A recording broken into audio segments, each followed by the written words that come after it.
We are live. It is Sunday, January the 24th, 2021. Your host, welcome to the Sunday night. Welcome, my good friend, my fellow NAMM survivor. We were in the basement during NAMM 2020. We were global, and we survived. Rob, welcome, brother. Welcome back. Thanks, Ben. Thank you for having me. Always a good time. It is. It's hard to believe it's been a year already. I know.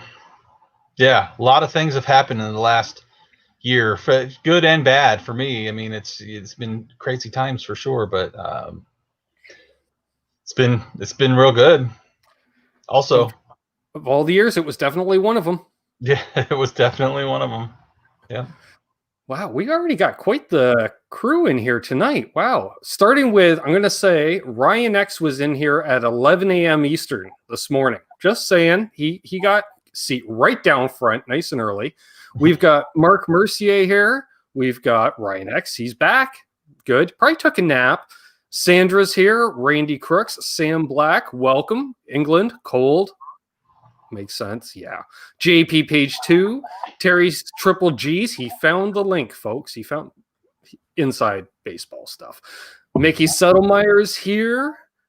Let's see. Troy Alcorn. Charles 75N.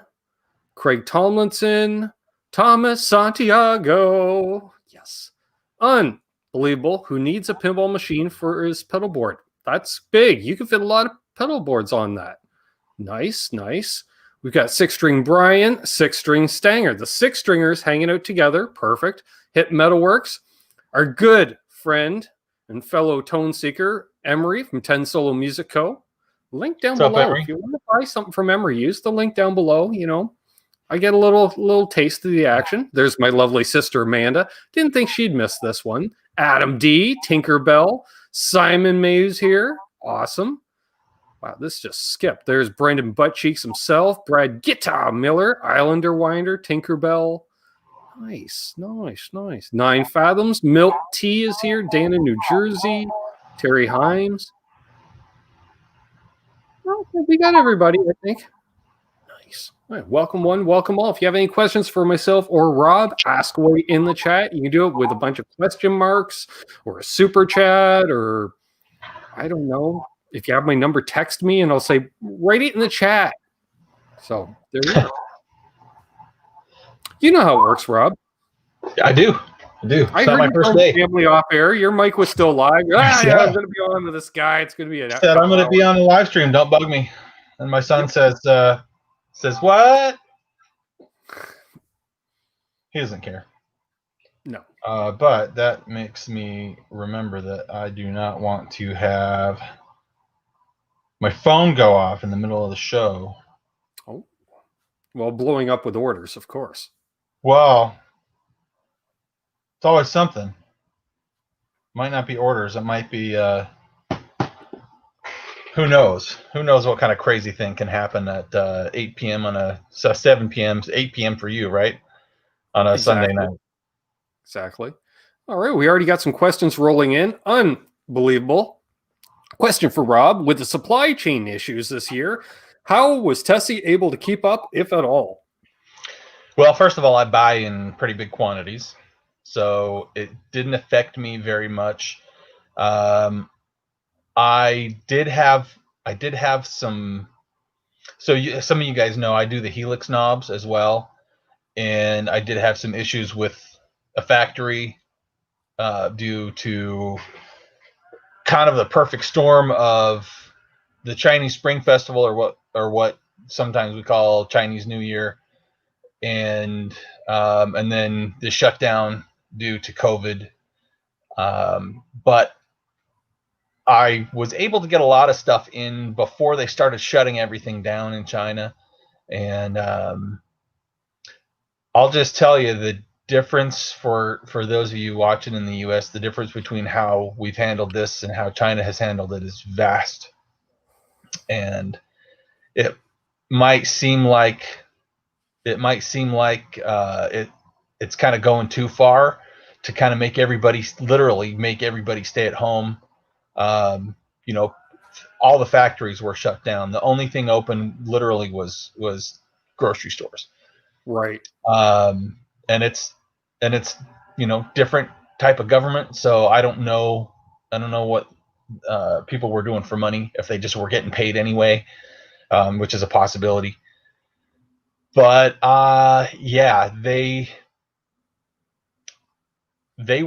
basically been back to normal since, I don't know, like completely normal since maybe September or so. Right. And now I've just started seeing in the news that their COVID cases are spiking. They had about 160 new cases the other day, and they started panicking. Sure. Wow, we got a bunch more people jumping in here. See Marxo's Images, good fellow Nashville area guy here. RJ Ronquillo in the chat. We got Frank Corcoran, Mr. Fuji. Nice. Eddie Van Haskell. Nice. That's, yeah, exactly what you said. They shut everything right down, and we got Quentin James in the house. He's asking to see the white 3 pickup SG. Is that a Gibson? Can we see it? He's just right on that. He just saw that. What if I told you that it is a Gibson and no, you can't see it? Ooh. Sup, Jeff K? Well, Quentin James, he'd understand that because he is Quentin James. And I tell you what, do you want to? I'm anticipating some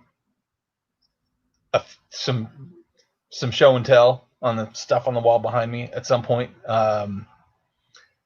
Quentin, when I start going through some of this stuff, I will definitely show you the SG. There we go. Perfect. So stick around. Hey, Lenny Lou, Cushman NYC. Nice. Sam Black's waiting on a back-ordered guitar. Sandra's multitasking, working and listening. Nice. Where was it? I thought I saw another question. I know it's around here. Thank you, Brad and Terry, for putting links to Rob's website in there. Yes, thank you. Oh, yeah. Six String Brian was asking, what's Rob's favorite guitar? I got to say that SG is up there. It's a hard question to answer because there's so many different guitars that I like. I have a lot of guitars. I'm not going to get into how many, but it's a lot. It's more than me. And it's like choosing your favorite. People don't have that many kids. I might say, like, if you've got a big family, maybe you have this many grandkids or great grandkids. I don't know. It's a lot of guitars. So I have different favorites for different things. My wife says, why don't you sell some guitars? Like, if you're going to buy another one, why don't you sell some stuff that you don't play? Well, just because I'm not using a Phillips head screwdriver right now doesn't mean that I'm going to get rid of it. Because you never know. You never know when you're going to need to pull that tool out of the box. So I have that SG has been my number one guitar for many years. And I also have had that gem right there was my main guitar for many years, my number one. Yep, and they're basically the same guitar. They're basically the same guitar, yeah. And you know what? Sometimes it's my Les Paul, but I'll tell you what my number one guitar is right now. And the reason it's my number one guitar, it's a Wolfgang special that I bought, and I bought a bunch of gear from a local guy, and he had this guitar, and I thought, well, if the deal is good enough that if I decide I don't really like it, because I never really felt like I connected with the Wolfgang. And I thought if I get it and I don't really like it, I'll just sell it and I'll make a couple of bucks. Not a big deal. And I took it to a rehearsal and I thought, okay, this is working. It feels right in my hands. It was set up very well. It was clearly the guy that I bought it from had been playing it a lot. So there's wear marks on the body, like through the satin finish. And yeah, so that I took it to one gig, and I thought, oh, this is working out really well. So it's my number one guitar now. Nice. The stuff that the band that I play in, I go back and forth between drop D and standard tuning a lot, and that D tuner on there gives me the chance. It gives me the chance to have a drop D and still have a whammy bar. Right. That's true. That's true. And 9 now, Fathoms. He loves his Tesi Switch on his Flying V. Nice. Awesome. Nice.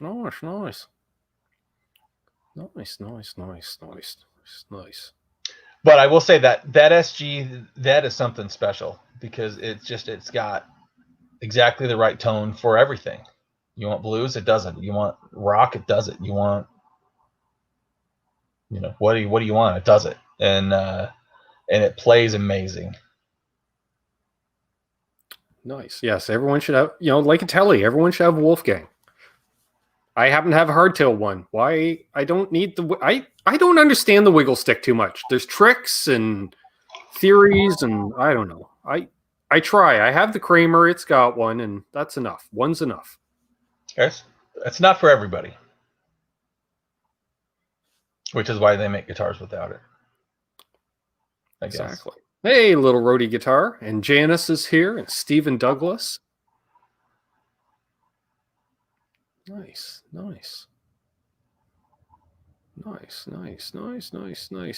So I've noticed the TesiSwitch.com website, it's been expanding since I've known you.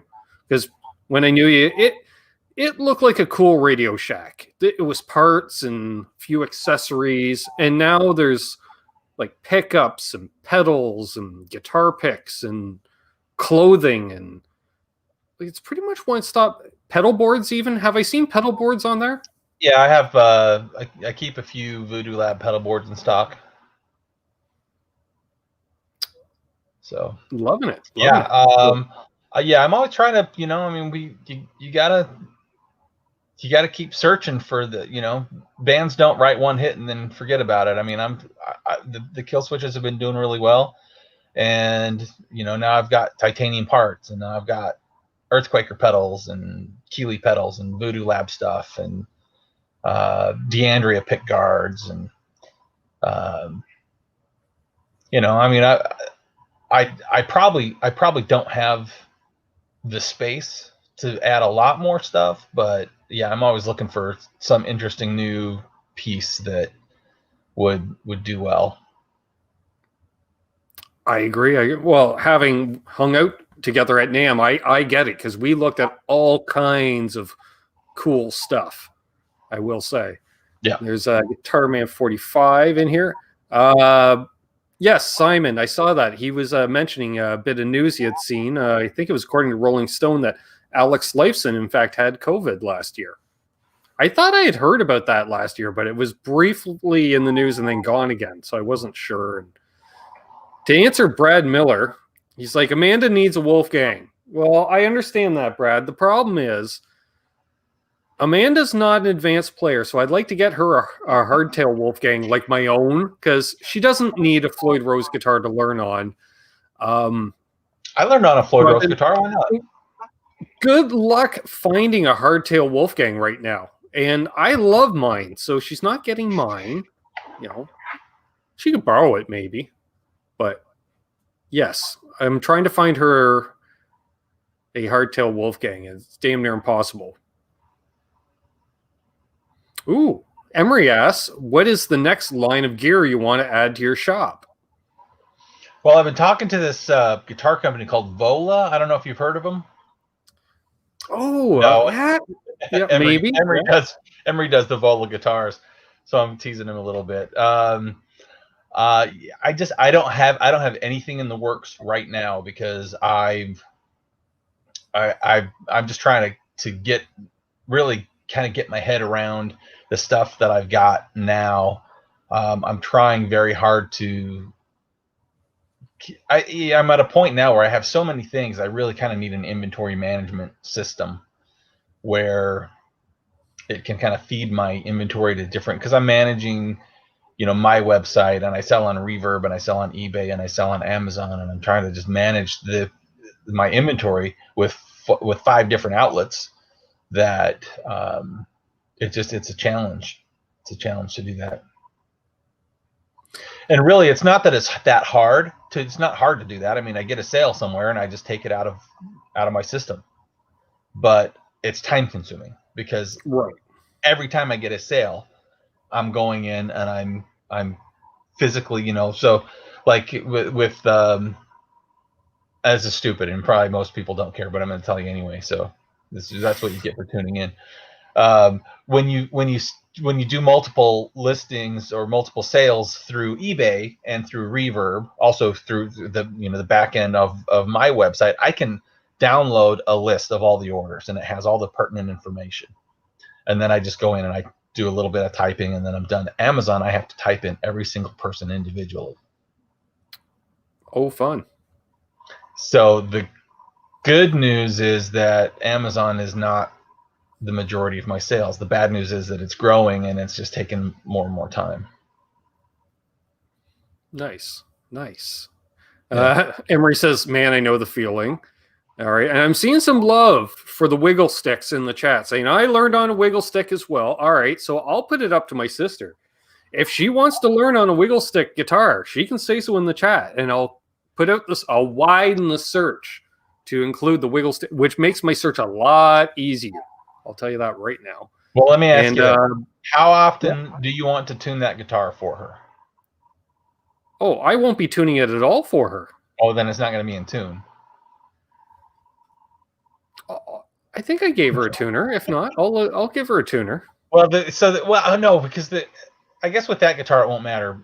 So my first guitar was a Kramer Striker, and it had the Floyd Rose on it, and it was a pawn shop guitar that my dad got, and it was that metallic red, single pickup, 1 volume knob, no tone, and it was a cool guitar. But I just, as a beginner, I had no idea how to set a guitar up for a Floyd Rose. I had no idea that you had to pay attention to what gauge of strings that you're using, or that you could adjust the tension with the claw in the back. I didn't know any of that stuff. I mean, I had taken that guitar apart a number of times just out of general beginner curiosity, but I didn't know anything about that bridge. And now going back, I'm thinking, man, I just wish I had someone that could have told me that a floating tremolo is going to be a pain in the butt. And I still would have liked that guitar because it looked cool and I was 14. But yeah, that was a challenge. I see a few people. Amanda's telling various people to shut up. I love that, including you, Rob. Apparently, including me. Yeah, I saw that. Yeah, and then I'm seeing a lot of people voting to block the trem. Well, we can do that too. We could have it one way or just completely just shut her down. I could do that too. Yeah, well, that's true. The Wolfgangs are all the way back blocked. Yeah, that's true. They are only a one way. That D-tuna. Right. And I want to shout out Bent Tom. I keep seeing him in the chat, keep forgetting to shout him out. Co-host of tomorrow night's show. It's nice to shout the brother out.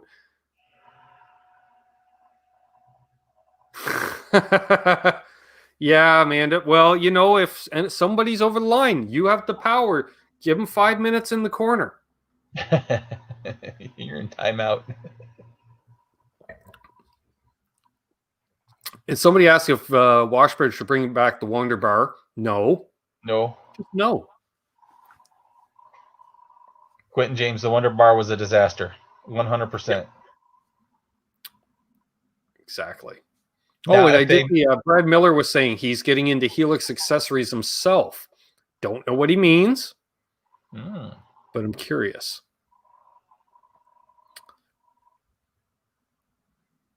Brad was one of the first guys to get a set of the knobs for his Stomp. And yeah. I do remember that, yes. And he's the one that pulls his hair out every time I use a Line 6 product in a video, or turn a knob on an amp, or tune a guitar, or pretty much do any type of repair work. I'm responsible for most of Brad Miller's hair loss, if any. I know that. And he's agreeing right now. Little Rhodey's asking, what kind of wine are you drinking? Well, my sister re-gifted back to me. I bought it for her for Christmas, and then I ran out of booze. And then she gave me this. So I owe her, because she doesn't drink red, so I owe her 2 bottles of white. So this is Route 33. It's local to the area. Just made right, probably about 20 miles south of here. If that. Maybe 10 miles, 15 miles.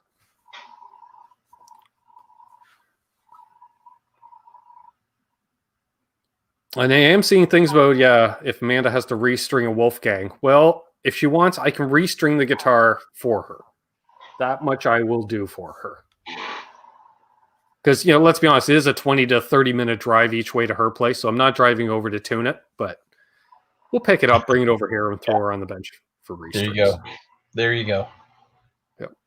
Hey, Sean Pierce Johnson in the house. Good to see SBJ. By the way, if any of you have questions for me, obviously you can put them in the chat. I'm looking at it and Ben's looking at it. But if we don't get to it, you can always shoot me an email, and that is tesiswitch@gmail.com. So I'm always answering questions. People have a lot of questions about kill switches. It's amazing how interesting that some of the questions that I get are. Okay, so we don't have to worry about Amanda tuning a guitar, even a Floyd Rose guitar. She has it down. She says that. I watched the YouTube video. I know she said that. It's just look. I've been a beginning guitar player with a Floyd Rose guitar. I know what kind of challenges come with it. Hey, there's a reason I leave that nut unlocked most of the time, is because it's so rare I use it. I've broken strings doing that because I'm dumb. And I've seen Emery and Quentin both ask, anything pique your interest during virtual NAMM? Well, I probably should have been paying a little more attention, but I was watching you on Nez Says a couple days ago while you were going through the stuff on the website, and I was watching somebody else's show when they were doing kind of the same thing, and I can't remember. I wasn't really paying attention because I'll throw on YouTube while I do work in the background, right? So. Yeah, I remember that because you asked. You're like, "What have they shown this yet?" And I remember that, and I remember answering you, and then I forgot. Oh, I think there was honestly the new EVH stuff looks really cool. They're like the Kramer derivative stuff. It looks really cool, right. And I love the fact that there's kill switches in there. There's some new Legator guitars that have got my switches in there, which are very cool. There's I haven't been paying super close attention to the new Gibson stuff, although I've just been so occupied that it's been really hard for me to kind of pull myself away and take a look at that stuff. But there are definitely some cool instruments coming out. The new Line 6 stuff. There's the Pod XL, the Helix Stomp XL, which that piqued my interest. It's a Stomp. It's just bigger. I mean, it's got a little bit more processing power to it, but you know me, I'm a Helix guy. I use a Helix for all my shows. Mm-hmm. I've got right now I've got 3 Helixes. I've got a Pod Go. I've got 2 Helix Stomps. I've got a lot of Line 6 stuff, and I'm a fan. I don't know. I appreciate the fact that they made a more elegant solution for guys that want more switching options on a Stomp. It's probably not for me, but I could totally see that. So. Mark So's Images was asking, I'd like to wire a Tesi and a Tele with an Obsidian wire kit. Didn't you say one could wire it best to the output jack? Yes. That's where I wire all my Tesi switches. Yeah, I always recommend the output jack. At one point, I was recommending the volume pot just for the sake of proximity to usually where people want to put the kill switch. And it probably doesn't really matter, although in some instances, and I will say I've probably had 4 or 5 verified occurrences of this over the thousands of switches that I've sold over the last few years. But what I found is that if there is unwanted noise coming from the switch when you press it, it's possible that moving the wires to the output jack may reduce that noise a bit. If not, then it may just be that you're not using enough gain. And I hate to kind of cop out and say that kill switches make noise, but they do. If you've got high gain, you don't really hear it. If you've got low gain, you're going to hear it more. And then even when it's connected to the output jack, you still get a little bit of that noise. But yeah. I was playing around with my Tesi Switch on the signature guitar today.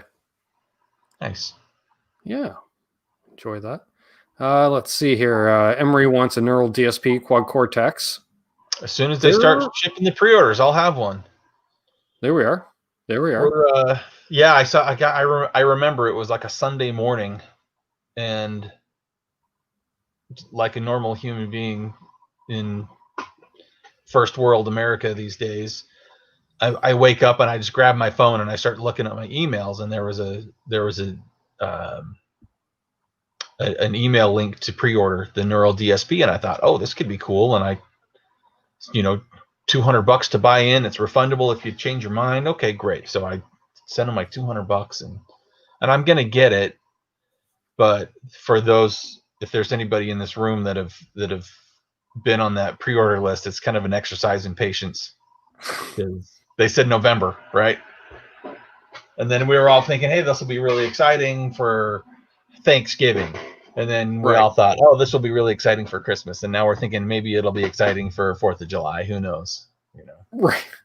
In the meantime, the dealers like Sweetwater and Thomann and Andertons have been talking about,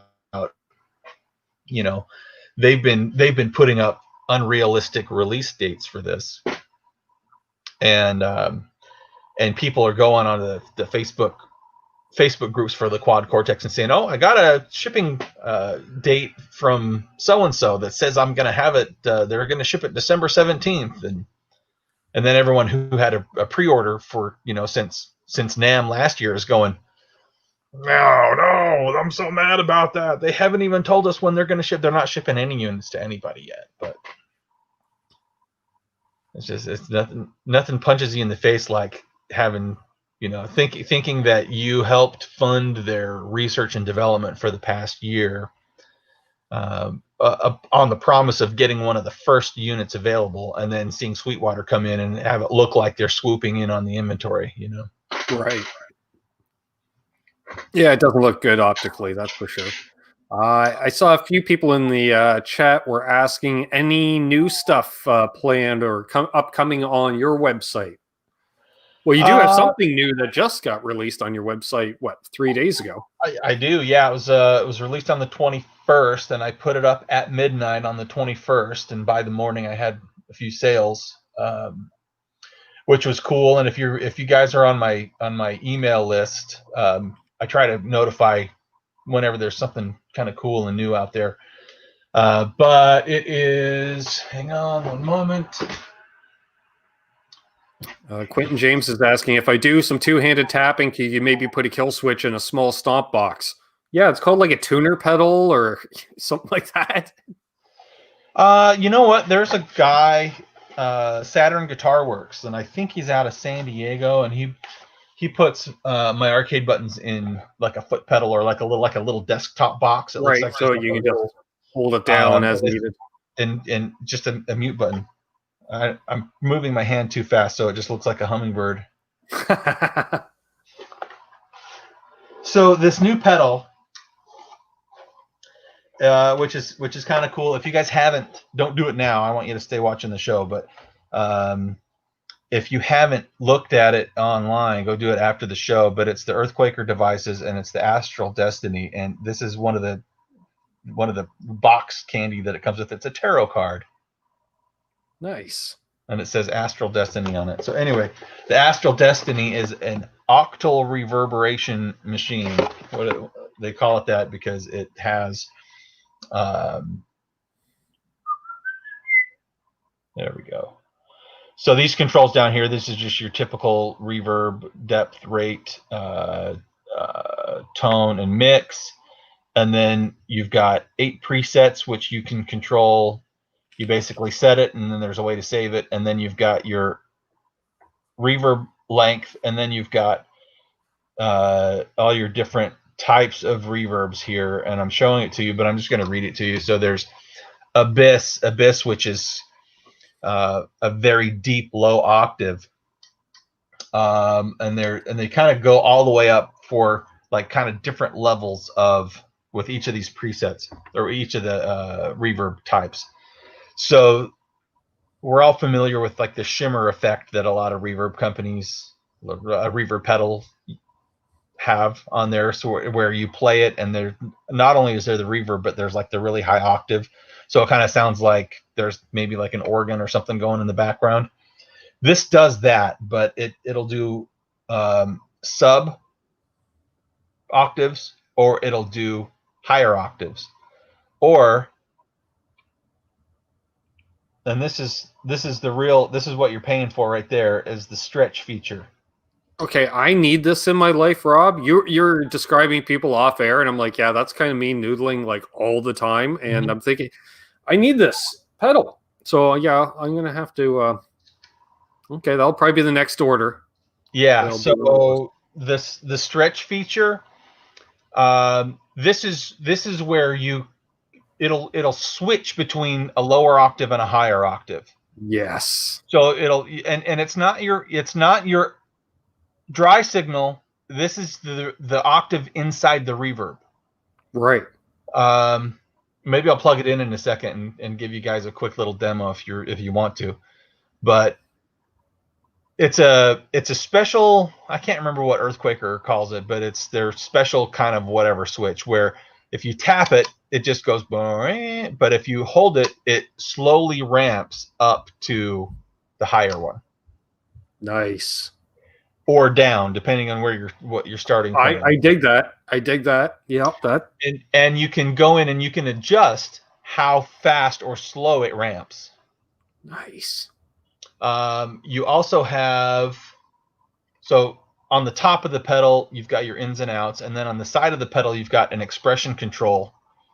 Ooh. And you can adjust any one of these parameters. Can you see it? Well, not you can now. adjust any one of these parameters with the black knobs with the expression controller. Ooh. So that's going to be your depth, rate, tone, or mix. I saw a guy do a demo where he had this, and this is as good with the synth as it is with the guitar. I mean, it's cool with the guitar, but with the synth, I think it goes just crazy. There was a guy who had the expression controller hooked up to a synth sequencer, and he was basically just turning the mix all the way up and all the way down. So like every beat. But because of the trails that are happening in here, it was, I don't know, it was the coolest sounding thing I'd ever heard. That might be an exaggeration. That might be an exaggeration, but it was pretty cool. All right, so I'm seeing people saying that they want a demo. You want me to do it now? Apparently, might as well. All right. Hey, Rising Havoc, good to see you, man. Let me. Yeah, we got 52 people in here. Nice. Make sure to leave a thumbs up, subscribe if you're new, folks, all that fun stuff. Make sure to use coupon code Canucks when you go to tesiswitch.com. I see Terry put the link to the website in the chat there. Nice. Okay, here's what I'll do. So, of course, Quentin's asking you to use the Gibby to demo it, of course. I thought I might do that just for him. Well, there we are. There you go, Quentin. He's happy. He's doing his happy dance around the house. Emmett's freaking out. I can just see it now.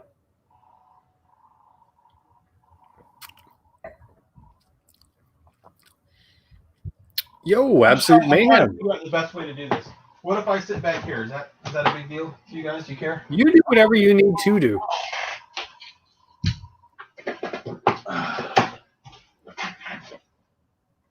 Okay, I need the pedal. I need the cables. I'm going to run through the pedal into my Bad Cat Cub 315. Nice, nice. Quentin, are you sure you don't want me to use this? I'm going to use this one. There we go. I'll show you the SG in a minute, but this. Because I would use an electric 12 into that pedal anyways. That's like octaves with octaves, of course. What could go wrong? It won't sound washed out at all. Not at all. All right, now I'm going to plug in the electricity.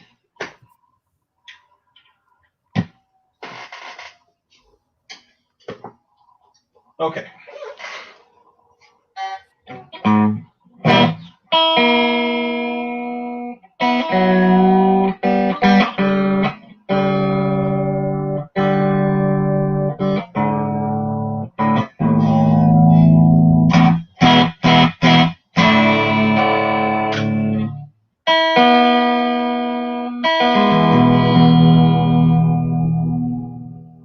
I'm probably not going to use the 12-string neck because you'd have to tune it. It's not in tune, and you guys don't want to watch me tune 3 guitars. So, yeah. Okay, can you hear it? Everything okay, volume-wise? Yep. Okay, so I'm going to start with the Abyss, and I'll just put the mix at 12. I'll just put everything at 12 o'clock.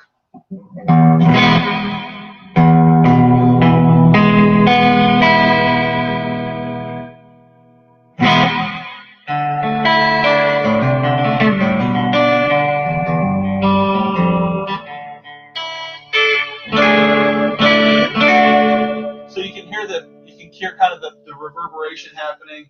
Right. You can hear the modulation happening within the reverb. It's kind of fast. So I'll turn the rate down. I'm going to turn the depth up because I like it. And I'm turn the mix up because I don't know how well I can hear the higher octave coming out of this, but I don't know how well you can hear it.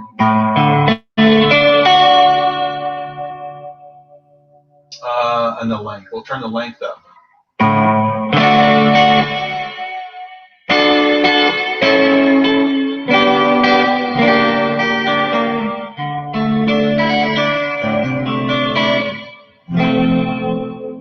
Here's the stretch feature. So this is now it's on the lower setting here. Did you hear it change?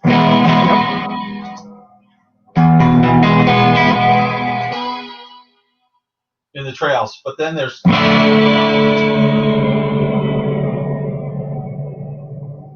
you hear it going down? Yeah, like that right there. That's the awesome stuff.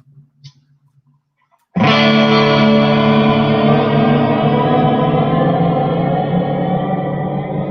like I say, there's in the instructions, which I haven't read, there's a way that you can adjust how quickly it ramps up and down.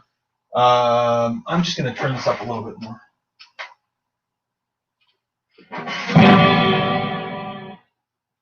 Let's go to the Astral setting. So this one, you can really hear that shimmer come out. Right.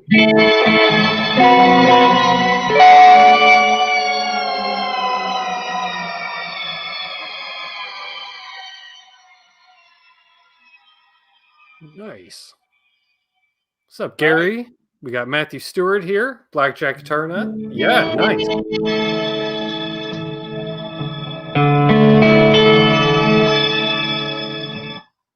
So beyond that, I mean, we're kind of experiencing a lot of the things that this has to offer, but the presets that you get in there. Think about how you would use this if you were making like I don't know. Did you ever watch Stranger Things? Right. Like all the music sounded like it was recorded on a DX7 or something. This is kind of like that vintage digital. You know what I mean? Yeah. Like it's breaking down. Right.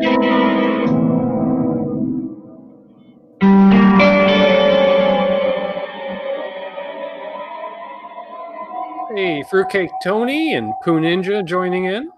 Nice. So there you go. Roy Batty.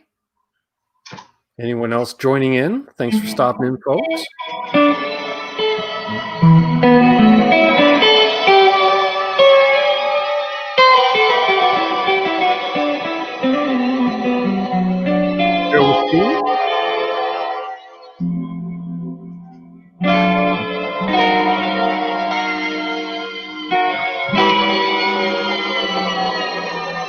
Mike?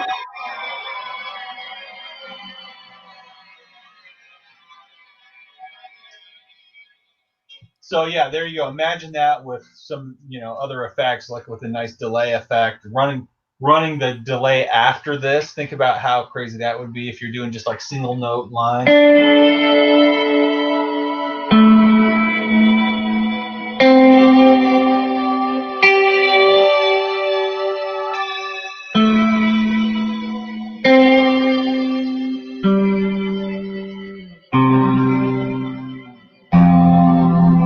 Brian Landry. Yeah, so there you go. Yeah, I need that, because that just pisses off bandmates and makes people want to consume things. Like Tinkerbell's like, seems like a good time to burn something. Like, yep. Ethan Rex, hello. All right, so I know I teased Quentin with that.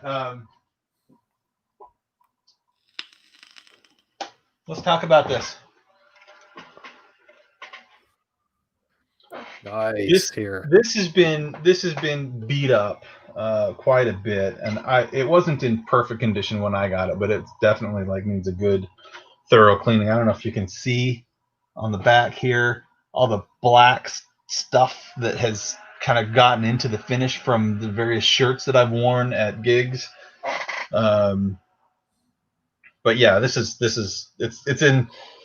in solid shape, but it's definitely well loved, right? Nice. So this is a 2002 Gibson Custom SG Custom Shop, and if you look at the plate right below the neck, it says Les Paul Custom. Nice. So it's a 61 reissue. Well, when they reissued it, they didn't call it a specific year because I think they only did it for 61 and maybe 62. 61 was the first year, and they might have done it until 63, but it was definitely 61 and 62. Right. Yeah, and then if they happen to have some of those plates left over, they bled over to the 63 model year. But yeah, exactly. So Quentin's drooling, and thank you for the super chat, Randy. We'll get to your question next. Yeah. So they stopped doing this because Les Paul hated this guitar. Yep. So he said, I don't want you to use, obviously use my name as on the single cutaway Les Pauls all you want. Please don't put my name on that monstrosity. That's a terrible idea. Because I hate that guitar. So he made them take his name off of there. And I guess now maybe just in the reissue stuff you can see it there. But what I love about this guitar is the 3 pickups, because you can kind of really get huge variety of tones. You've got your neck pickup, and then in the middle position it's neck and middle, and then in the bridge it's just your bridge pickup. Obviously there are ways that you can wire up with maybe a push-pull pot or something where you could get just the middle pickup. I've never found this thing. I've never wanted a tone that I can't get out of this guitar. Sure. But I had the Epiphone version for a while myself. And then the other thing, and I can't tell if I think this is cool or if it sucks, but you can kind of see, oh, this is a good example. All right, so on the back of the headstock, what looks like a cigarette burn. Right. I give you a nickel if you can tell me what that's from. After you're done with your drink.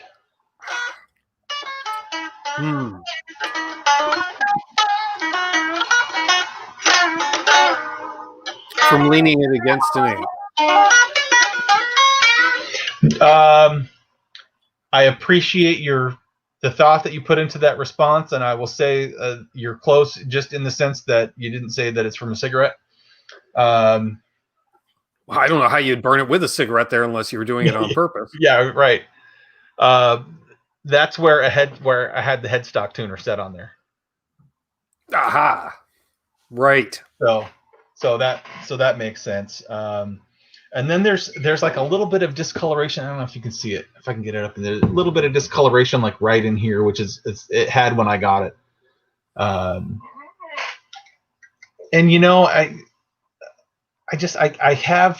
have really pristine guitars, and then I start thinking, okay, well, so I have a Les Paul custom that I bought brand new, bought it straight from the factory. I had the guy go pick it out, and I said, get me one with a nice top, get me one that doesn't, that's not. I probably should have said not too heavy, but the one I got was like 12 pounds. So, but it's a great looking guitar, and I got it brand new, and I don't know, it's been through a lot of stuff, and it definitely doesn't look brand new anymore. I played the heck out of it, and I kind of just think like I try not to care. It can, as long as I can play it and it works and the frets are good. Maybe I just don't care as much about scratches that have occurred while I'm playing it. I could care less about scratches. I'll say as long as the headstock is still attached. Yeah, exactly. If it stays in tune, it makes a noise, I'm happy. Yeah. Good to see a BC Rich 581 in here. Nice. Okay, do we have a super chat question that I missed? Yes. Randy Crooks asks, hey Rob, tell us about your set list when you were gigging.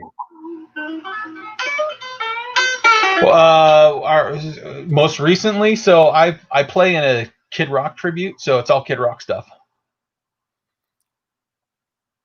Named Kid Kentucky, because he looks like Kid Rock, but he's not Kid Rock. It's an important distinction to make.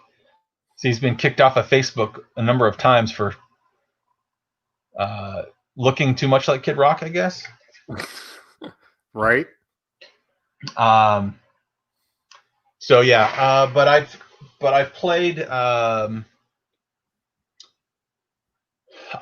in your typical bar cover bands where you're just doing 4 hours of everybody's music. I've done a couple of different tributes. I've done original like shred prog stuff. I've done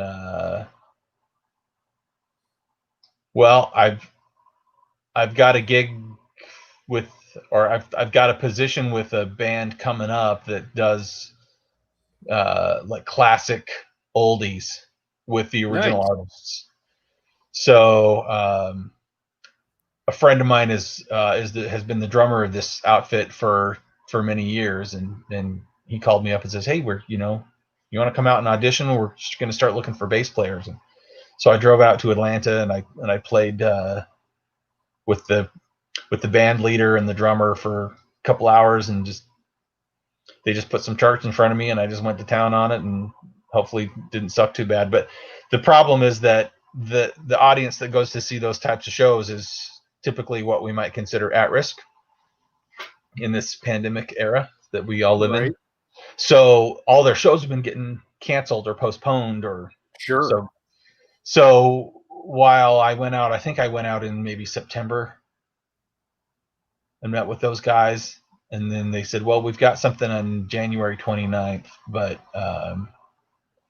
that's the soonest. And then we'll start getting together in January for rehearsals, and then we'll go do the show. Well, that show got canceled, so I haven't had any shows with them yet.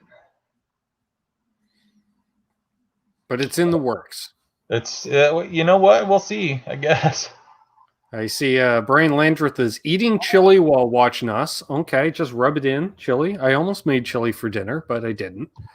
Let's see here. Ben Tom was learning some Pumpkin songs today. Perfect. Quentin James wants to know, do you use in-ear monitors or do you prefer an amp moving air? Well, he uses Helixes live. So do you use them in a powered cab or you all in air? My reason for using Helix is really just one reason, and that's because I can bring my whole rig with me in a backpack. So personally, I love the way a Marshall stack looks on stage. I love the way it sounds. I love the way, you know, I love having a nice big pedal board with all kinds of little things. And when I was using a big amp, I was using a TC Electronic G system. So I had all my time-based and modulation effects in the G system, and then I would use my amp, and I could use the G system to switch the amp between the clean and the overdrive channel, and then I had a couple other pedals that I would just run through a side chain in there. But I also had this pedal board that it was in was like 80 pounds, and it was huge. You could have fit like a small adult in there. And depending on the kind of gig that you have, you got to haul it somewhere, you know. I mean, it's not just bringing it, like taking it out of your car and hoping for the best. I mean, you got to haul it up to a stage and get it set up. And I don't mind doing all that stuff, but as I started playing more and more, it got to the point where it's like, man, I don't feel like doing all that. Does it sound bratty? Maybe. I don't know, but I just didn't feel like having all that stuff. And especially when there was an option for me. So I had the Helix for probably 4 years before I even used it at a gig. Or rather, I used it at one gig and I wasn't happy with it. And then I just kind of let it, kind of didn't even mess with it for many, many years. And then one day I was like, all right, it's time to really buckle down. Because I was going to start, I had moved to Nashville, and I was flying across the country to do gigs. And I can't bring my whole rig with me, but I also don't want to. If you've ever done a fly date and you have to rely on the back line of a sound company, you can't always rely on the back line of a sound company. So I show up with my Helix, and it was okay, but I didn't love it. And then I just really get into, okay, here are some of the things that I need to do to make sure that the Helix is going to perform the way I'm expecting it to. And this might be just like no-brainer information, but if you have a Helix and you're not loving the way it sounds, if you're plugging direct or plugging like for recording or for live directing to a PA, if you're not using the IRs, use the IRs. That is the game changer. And there's a ton of them out there. There's some that you can get for free. I think the ones that you pay a little bit more, a little bit for, are worth it. You can get a pack of them for not that much money. So, but that's the key to unlocking why people love the Helix. Right.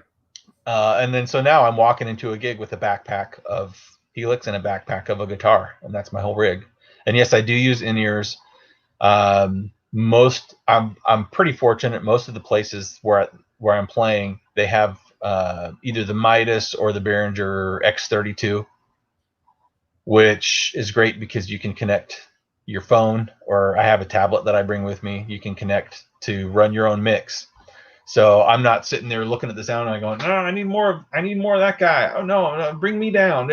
I do it all while those other knuckleheads are telling the sound guy what they want. And yeah. Beautiful. Yep. My sister had a question. As soon as I go to ask it, it skips off the page. There it is. She says, Rob, I've noticed you've been posting some custom switches lately. Any combinations that have surprised you? Any that you wish people would try more? So in order for me to make those custom switches, I'm basically taking, let's say you want a black with a pink middle. Well, I'm taking a black switch and a pink switch, and I'm separating, and then so what I wish is that people would just order the switch that they want, and then the inverse of that switch, and just order two at the same time. That way I don't have a bunch of spare parts left over. Perfect. I like that. No, you know what? The ones that surprise me are always when people get like the really bright colors. Like when someone does, I put a post up of a black black outside with the with a like a Cosmo black or like a black nickel or smoke chrome or whatever you want to call it inside, and that's, I mean, black is the best selling color that I have of any of the type of switches Sure. that I sell. So that's not as big of a surprise. But you get into the really bright colors, like somebody wants like pink and yellow. Okay.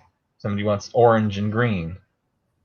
And I am trying to imagine what that guitar would look like that they're putting it into. So there's a guy in I'm guessing it has a pointy headstock, Rob. Yeah, well, it would have to, right? Or black. One or the other. Yeah. No, I mean, but you know, and then people send me they'll email me the photos of what they've done with the Switch, which I love getting those. It's always so cool to see. Even if it's just like a regular installation, I just love to see the Switch in a guitar. Right. But some people get really creative. I did a two custom art switches for a guy last year. That one was the moon and one was the earth. And the earth one was in a guitar, and it was the Eddie Van Halen style, what I call the Nelly switch. And just the very top of the switch had a picture of the earth, and then one had the picture of the moon. But he had it in a guitar with maybe 2 or 3 other switches that they just did different things, and it looked so cool. I'm gonna have to go back and find those photos, because it was just, what a cool way to use these switches and have multiples in an instrument, and just using them in a way that is outside of the box thinking. I don't have that kind of creativity. Like, I can't think of what would I do with 3 switches in one guitar. I don't know how. Nope. I really only see one function right now myself.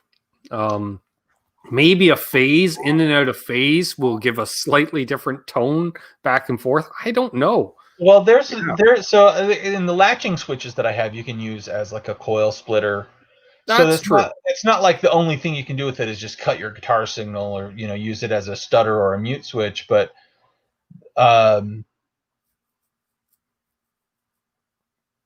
let's see, the first time I ended up doing this, it was because the tech for Breaking Benjamin's guitar player, Jason Roush, had called me, and he says, I want a kill switch that actually works in reverse. And I hadn't even thought about that. He's like, I want it to where the signal is off, and then when you press it, now it's coming through. He just wrote a song in the studio, and they did it with Pro Tools or whatever they used, removing all attack. But basically, what he wants to do is hit a chord and then hit the button so that it comes on when he's pressing it down. And I came up with that circuit for him, and it's, you got to use 2 switches to do it. But yeah, it's interesting when people have, like, what's a different thing that I can do with this switch? How can we approach it to where it's not just a kill switch? So. Yeah, I'm seeing a few in here. Okay, Brad Miller, he's putting a lit kill switch in his Hondo Strat once it's done. Nice. Cool. Tom mentions a momentary boost switch. That would be interesting. So he's talking about what I think maybe Seymour Duncan or somebody calls it a blower switch.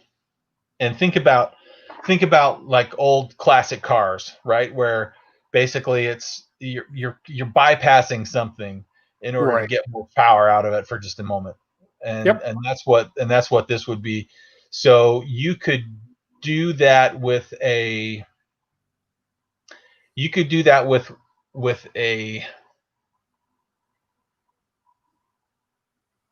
it'd have to be a switch that had like basically dual outputs on it, right? So if you've got most of my switches have 2 pins, and when you press the button, that makes a connection for these 2 pins, and you hook up one to the ground, you hook up one to the hot, and it grounds it out when you press the button, and that's how the kill switch works. So in this case, what you would need is a normally closed pin, a normally open pin, and a hot.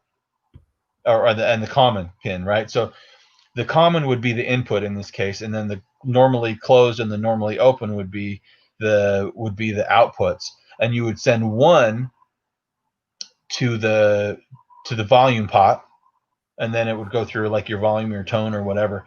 You'd send the other one directly to the output switch. And then what you do as soon as you hit the switch is you're basically eliminating all of the resistance that a volume and a tone pot provide. So it's going to give you, it's basically now what you're doing is you're just running pickup to the output. Nice. So, nice. Yeah. Ben Thompson, yes, a blower switch, but momentary. Right. Yeah. Exactly. And I've got switches that'll do that are both momentary or latching, multiple sizes. Ten Solo says the Vola Vasti has a mini boost switch. Pull the volume knob. Okay. That probably, I would say, and Emery can probably confirm this, but it probably has a boost circuit that gets activated, right? Does it have a battery in there, Emery? Looks like Martin Lemaire's headed out. See you, Martin. See you, Poo Ninja headed out. Although he's probably long gone by this point. That's okay. No battery. Okay, so it might just be. You know what? Why don't you send me a text with what the cavity looks like in there? I'd be interested to see what it looks like. Which reminds me, I still got to email Emery as well, and I'll email him my phone number because it's a lot easier to text. That's true. There we are. All right, let's see. Keep those questions coming, folks.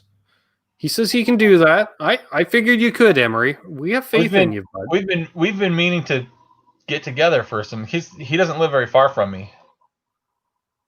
This is what I've heard. I've heard that through the grapevine. We knew each other because of the last job that I had, and yeah, it's kind of cool to see him getting involved in the same community.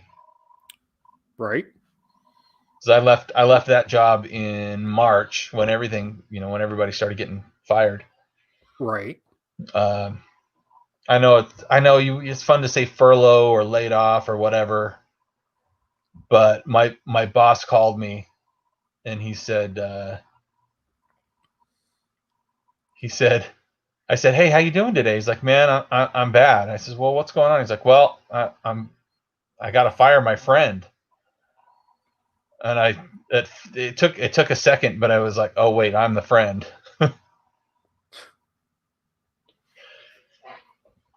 So yeah, no, I'm but so I hadn't, because I didn't have a reason to talk to him. Although aside from him just being a cool guy, but we also just are involved in our daily lives, and right. And it's not like he's 5 minutes away. He's like half an hour away. So, yeah, it's a little different. Okay. Apparently, Quentin says his little bird Emmett is a big fan of Tesi Switch, and could Emmett get a shout out from the mighty Rob of Tesi Switch? I feel like you're adding words. I might have. I thought I paraphrased or quoted. I feel like you're adding more words in there than. So what do I do, Quentin? I just go, hey Emmett, hey little buddy, thanks for liking my switches, little bird. What Perfect. Is it? It's a Quaker parakeet, right? I do believe so. Because I've seen pictures. I think it's a Quaker parakeet. I used to have a Quaker parakeet. They're the most fun, little, adorable, and affectionate little shitheads. He says, yep. Nice. So there you go. I would love to have. The only problem with having a bird for a pet is that they don't care where they go to the bathroom. Nope. They care about it much less than I would have cared about it. Yes. If there was a way just to build a little bird toilet with a real light flushing action and just have it go. I don't care. The sink somewhere it's easy to rinse out. Right. And what happens is that you eventually stop caring. You become like the bird. The bird trains you to not care where it craps, is what happens. Exactly. Okay, so Tom wanted to put the boost where a tone pot was, and then somebody asked if you do a toggle switch style kill switch. Roy Batty was asking. Yeah, can you do a toggle style kill switch? I've got big ones that look like amp switches that are both latching, so you click it, and then I've got big toggles that have an automatic return. It's my hummingbird finger again. So when you press it down, it'll pop back up. So that's and those are popular for guys who just like that more industrial style switch. And then I do have the mini toggles, which can be used for anything from, like a pickup selector almost, although I only have 2 position. I don't have like a 3 position. So you could use it for a pickup selector. You could use it for a coil tap. You could use it for a kill switch. But I don't have the mini toggles with an automatic return and momentary function. Nice. Emery's scared of birds. Well, they are little dinosaurs, so keep that in mind,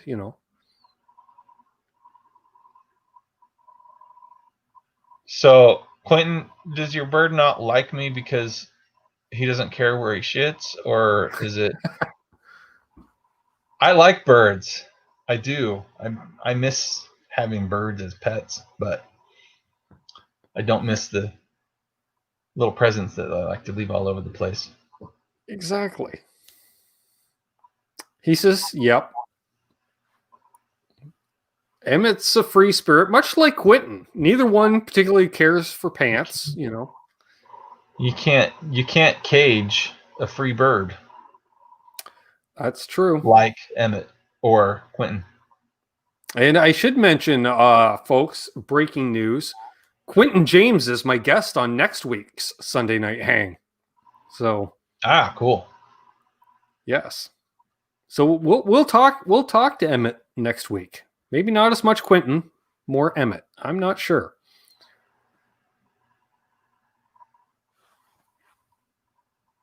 I see a lot of people mentioning Canadian geese. You don't want to fight a Canadian goose, I'll tell you that. I've never tried.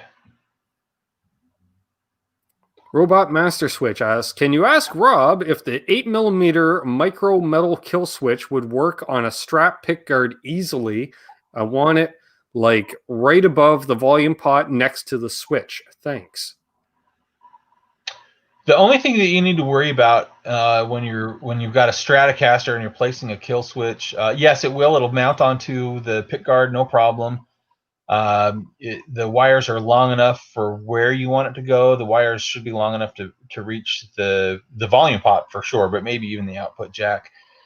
The only thing that you need to worry about is what the wood situation looks behind that pickguard where you want to put it. So there's definitely been moments where I've had customers who want a kill switch put in a place on the pickguard where there's wood behind it, and then we have to make the decision, okay, well, are you good with me drilling out a hole back there? Because that's what it's going to require. It won't fit otherwise. And I've had to, you can drill it out, you can route it out, you can use a chisel, you can send Emmett over to just pick at it with his beak. That's true. Because that's the other thing. Thank you, Brad Miller. Love picking at the thing is he won't pick at the part where you want him to. Oh, of course not. No. And then once he picks it out, he'll probably shit in it. Yeah, probably. That's okay. It's useless. Some things is not worth spending your time to get angry over. And one of those things is where a bird shits. True. There's no rhyme or reason to it. Birds aren't maliciously shitting on your car or on the ground or on your... Okay, you ready for this, Ben? I have been publicly shat on by no less than 3 different birds. That'll do it. In 3 vastly different locations. I think it's happened once or twice to myself. Michael Crow says in New England, Canadian geese are pains in the you-know-where. They are here too. Like the main street in town, right between 2 strip malls, there's like 20 feet of grassland, and there's a family of geese that have moved in there and nested. So they'll block 6 lanes of traffic walking across the road, and we all stop because that's what we do. We're Canadian. I don't know. Ask if you prefer solid core or strand wire. What'd you say? Do you prefer strand wire or solid core wire? I don't know. Quentin's going deep dive nerd level here. Okay, well, I have an answer for that. Okay. I use stranded core wire on most of my switches, but there are a couple that I use solid core, like 24 gauge solid core wire. And the reason I use it is because it's bendable. The solid core, the reason I use it is because it's bendable and it'll kind of stay where you put it. Stranded core doesn't. But the reason I use stranded core for some of the switches is because it's a little more readily available when I'm where I have, because in most cases I have the factories put the wires on for me. Mm-hmm. But there are a couple of instances where I have solid core on a couple of the switches. BC Rich says, does anyone else think it's weird that we're talking about birds fighting birds and crapping birds? No, I don't think so. That's about right for this channel, BC Rich. Come on, not your first day, dude. You know that these things come up. You've been around since like day one. Boner Jams in the house, you sexy beast, you. Good to see you. Vancouver Canucks with banjos. Nice. Love it. Ethan Ricks has fallen in love with the Tesi website. Perfect. Oh, thank you. Going to get a treble bleed. Nice. Oh, good. Yeah, those are great. You know, it's just a great way to kind of manage your guitar tone as you're rolling your volume pot back. I think it's one of those things where people just don't really understand it, but if they did, everybody would have one. Nice. Okay, we're getting all the links in here tonight. I'm seeing Terry's got the Tesi Switch with the code. Nice. Brad did the helixknobs.com. You can use the code there too. You can. We've got the direct rate for that Earthquaker Astral Destiny pedal. Nice. They're on it. Hey, there's Andrew, Fender Guru, the British Electric Blues show, going live later this evening or today for him because he's in New Zealand. Perfect. It's quite all right, brother. You're in New Zealand and I'm not, so our schedules aren't exactly, in mesh. Michael Krauss has a guitar with treble bleed and loves it. Nice. That's a different kind of switch, Eddie. That's a different switch. No, it's close, but real similar. Yeah. Close, but not the same. Not the same. Yeah.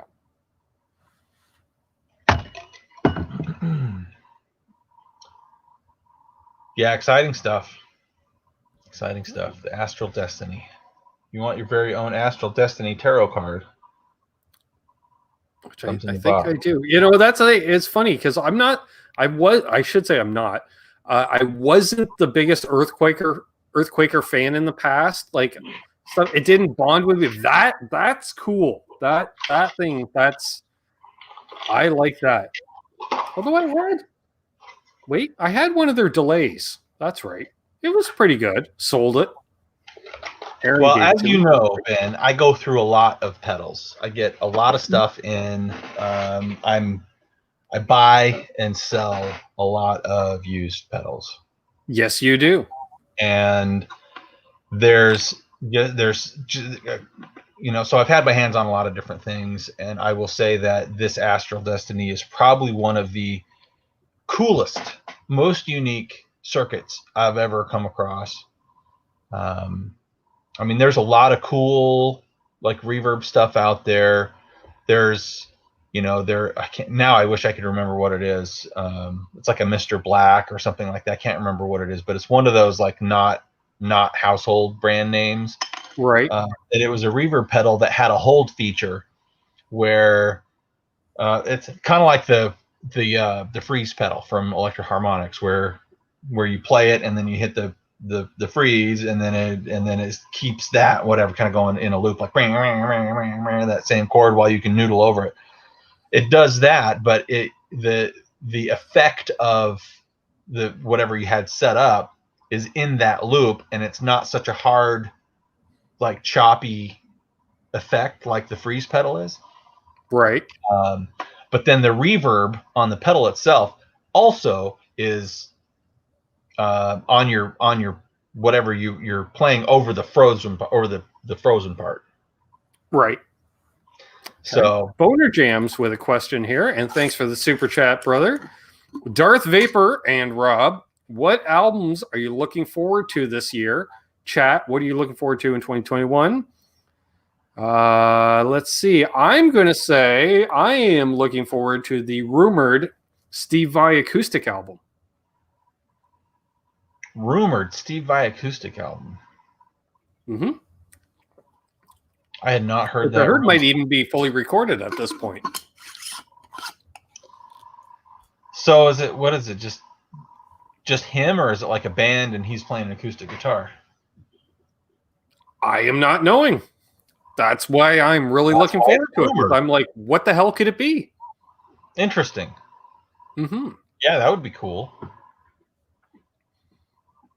That would be cool. I'd love to see. So I don't really know about. I ain't never heard about no music, except for in what my pappy used to play on his washboard and his jug.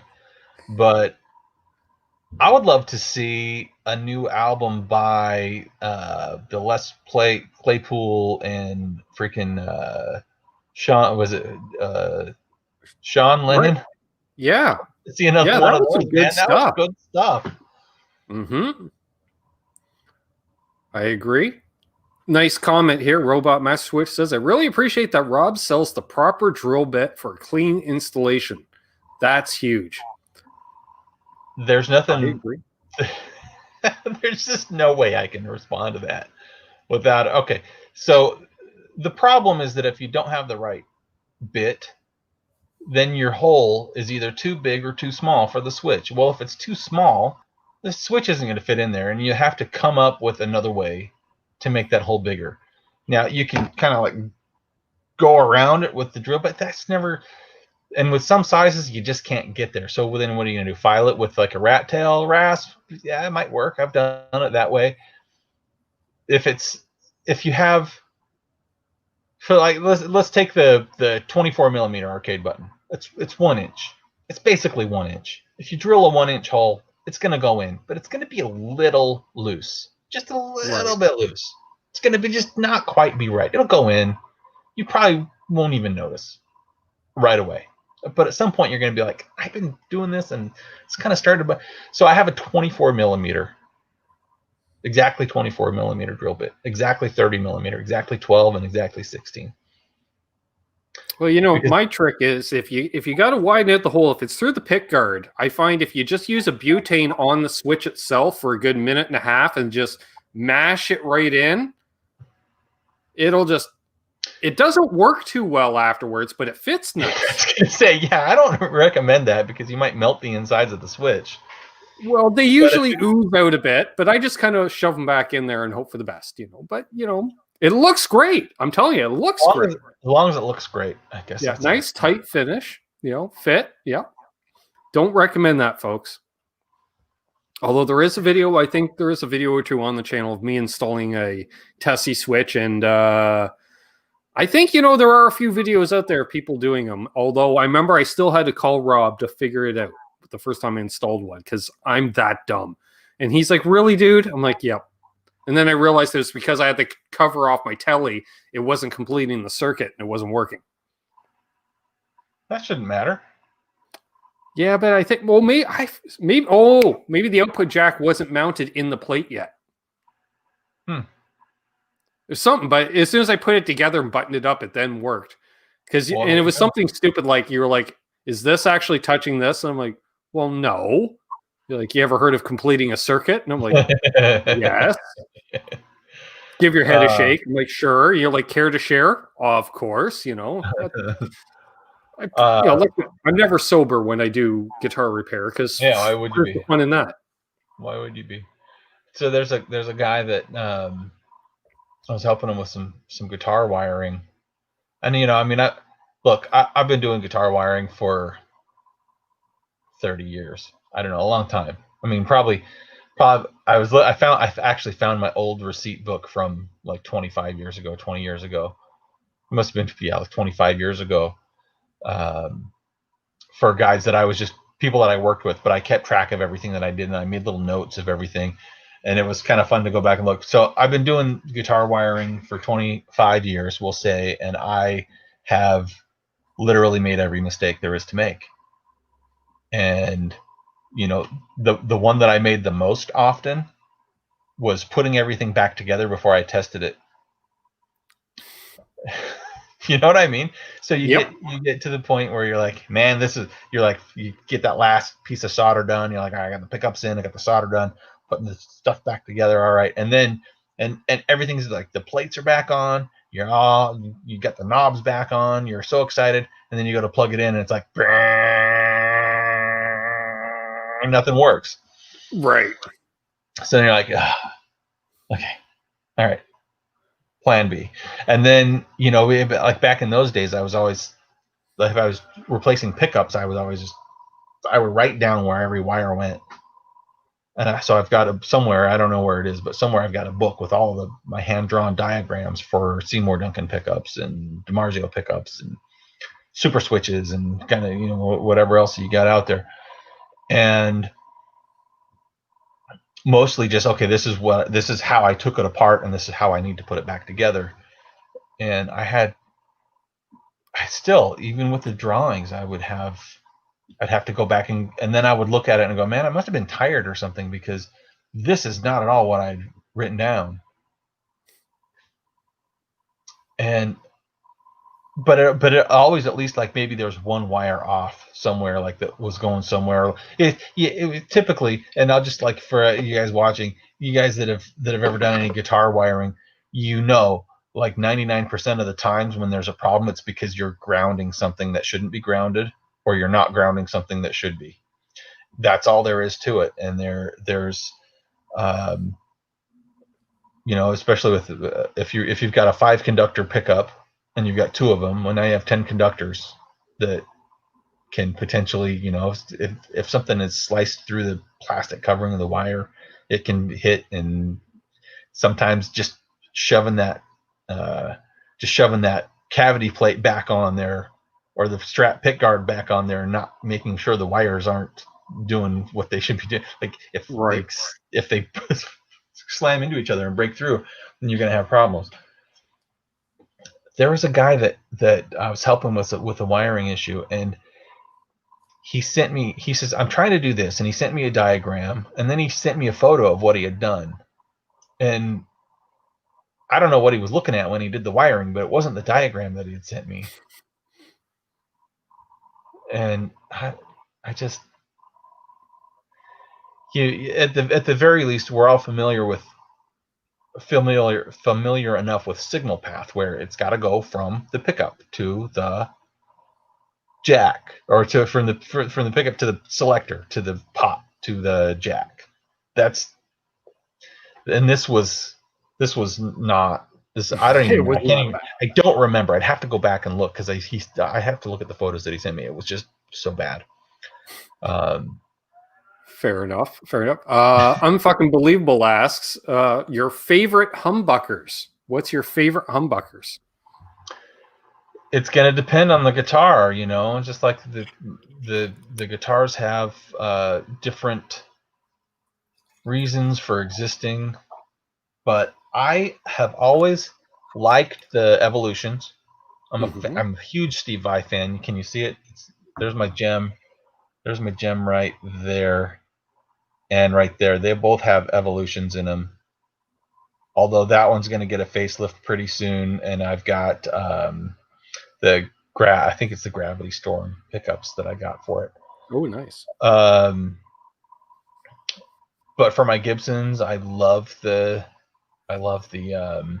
57 Classics. I think those are amazing sounding pickups. I think they go well with everything.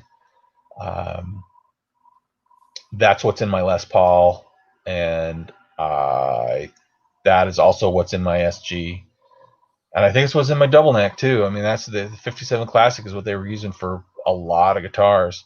Mm-hmm. Then, I don't know, I love the Wolfgang pickup. I love that hot Wolfgang pickup. It just sounds so good. The bridge. It's a great sounding pickup. And you can kind of get whatever you want out of that guitar too. So then I also think that you almost just can't ever go wrong with the Super Distortion. You know what I mean? Mm-hmm. Mm-hmm. You just can't go wrong with the Super Distortion. If you want a good pickup that does a lot of different things, the Super Distortion is you know, if you've got a guitar that you wish would sound better, and the problem that we have with society today, and this is I experience this every day, is the paralysis of choice, right? So I want a new pickup. Well, I kind of know how I want it to sound different than my existing pickup. I wish it had more output, or I wish it had more treble, or I wish it had, whatever it is. How do I know how whatever it is compares to my pickup? Right.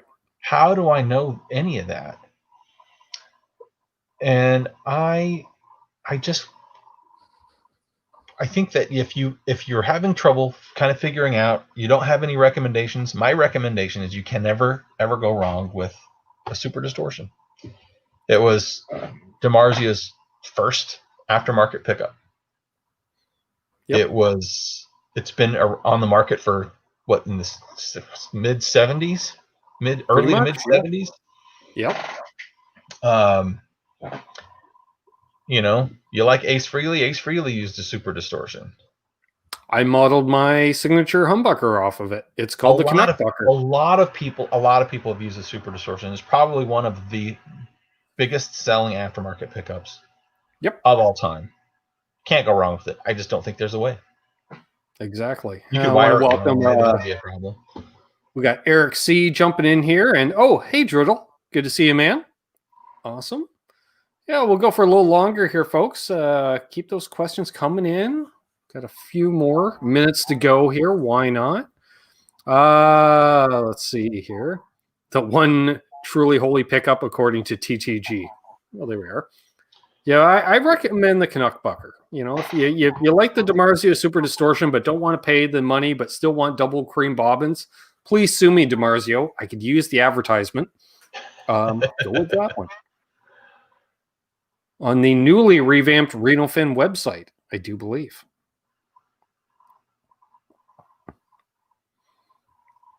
Let's see. The problem today is we really feel the black pickguard screws sound different than chrome screws, according to Quentin James. Oh, Quentin, there is a difference. Yeah.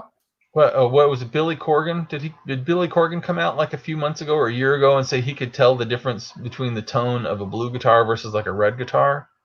Like same guitar, just the difference was that one was blue and one was red. Look, I don't want to call him out for saying something ridiculous. I'll just say that on the surface, that sounds like a ridiculous claim. Yeah. Unless we're back to painting guitars like Fender did in the 70s with like a 1/4 inch thick paint job. And certain colors have to use certain pigments that are made out of different chemicals that weigh more or less. So like a red guitar is going to weigh 1.5 pounds more than a blue guitar. Then it might also affect the tone as well because of that denser coating as opposed to thinner. I don't know. If I recall correctly, that wasn't the issue that was being talked about. I can totally get that, and I'm not a paint expert, and maybe there's somebody in the chat that knows more about it, but is there a possibility that one polyurethane finish is going to weigh more than another polyurethane finish? Isn't it just pigments in the dyes at this point? Well, fortunately, when Billy brought up that interesting theory, at that time, Richie was still co-hosting Canucks with Guitars, and he's a painter by trade. And he's like, on a microscopic level, there might be something, but there's no way the human ear would they mix this. Like, it's not like one's inherently thicker than the other, color versus color. He's like, it's on such a minute level you would never notice. So he called it a bunch of malarkey. Well, I think a lot of people did, and like I say, I don't mean to come out and say that somebody is full of it, but in this instance, I really kind of feel like it seems like an unreasonable claim. Yeah, I'm not going to say you can't hear it, because there's all kinds of things that goes on in the human brain that only affects our own perception of something. But so you can't tell the sound of the color unless of a guitar unless you're on lots of acid. Well, that helps.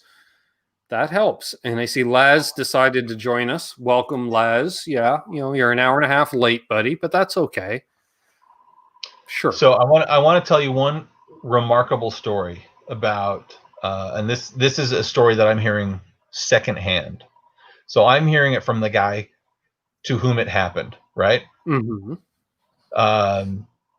As Ben, you know this, and some of you guys in the chat may know, back in a previous life, I was the buyer for amps at Guitar Center.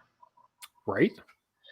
And there was a moment where, and so part of my job was going to Fender's, to Scottsdale to meet with them, and I was meeting with Fender literally every week, but there were times where they'd have new products, and so before the Lunchbox amp was launched, I was out there and I was in their sound room and I was playing around with it, and I had a prototype of the Star guitar, which was really cool. It had Eddie's signature on it, and it was before they'd started making them. So the guy who was the EVH product manager, and I think maybe it was for the whole brand, maybe it was just for amps at the time, I don't remember, but he was telling me about when they were doing some sound tests with Eddie on the amps,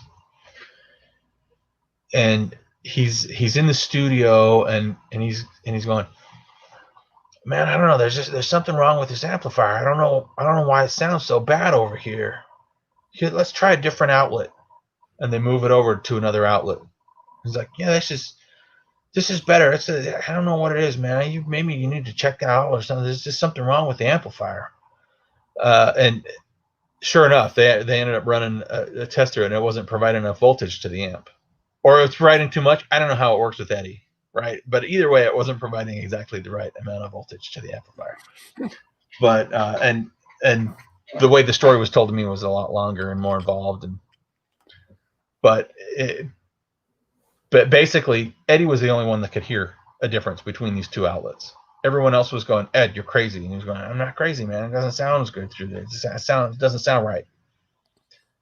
And they checked the other one, and they, everything's fine. There was that one outlet, and it was the power outlet from the wall, and it didn't sound right. I can believe it.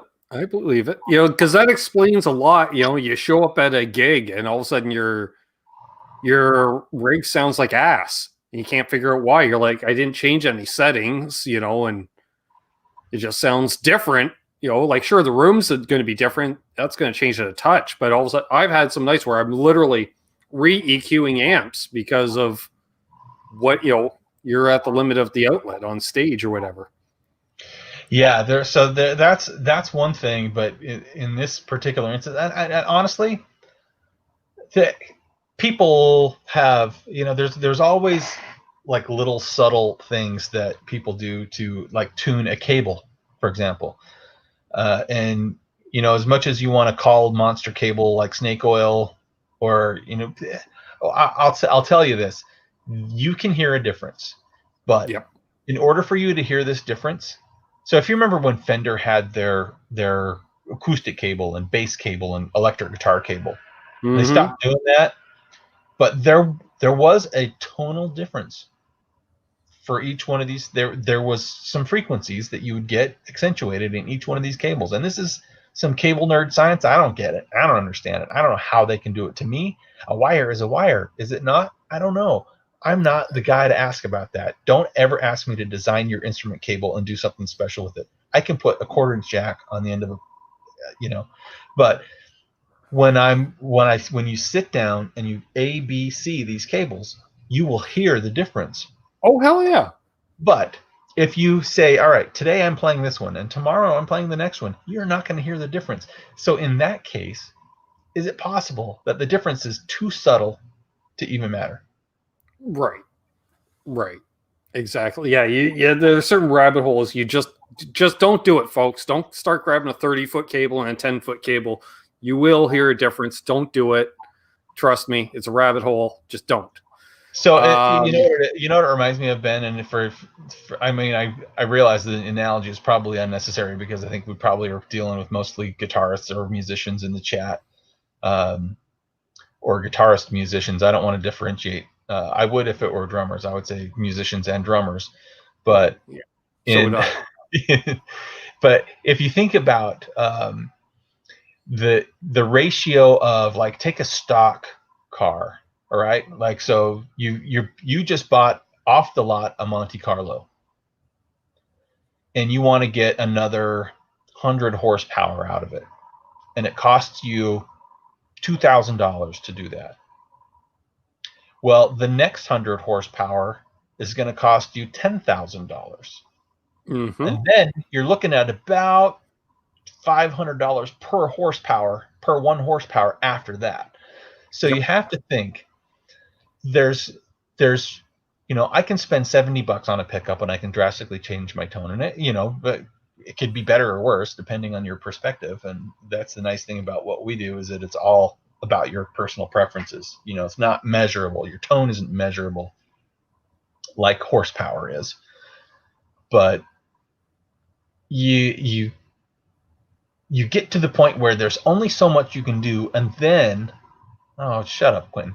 Anyway, there's so much you can do, and then, like, all the rest of it is just it's picking at every single nit that you can possibly pick at. Right. All right. Brad's asked this a couple of times. Have you had a chance to compare the Keeley DDR to the Nux delay / reverb? No. They're perfect. Okay. There we go. Unbelievable asks, what's your favorite wireless unit?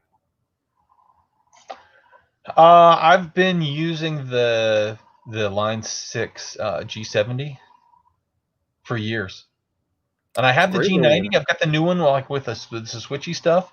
And I really, really want to start bringing it to gigs with me, but for some reason I just don't. I just use the G70. There's nothing wrong with it. Perfect.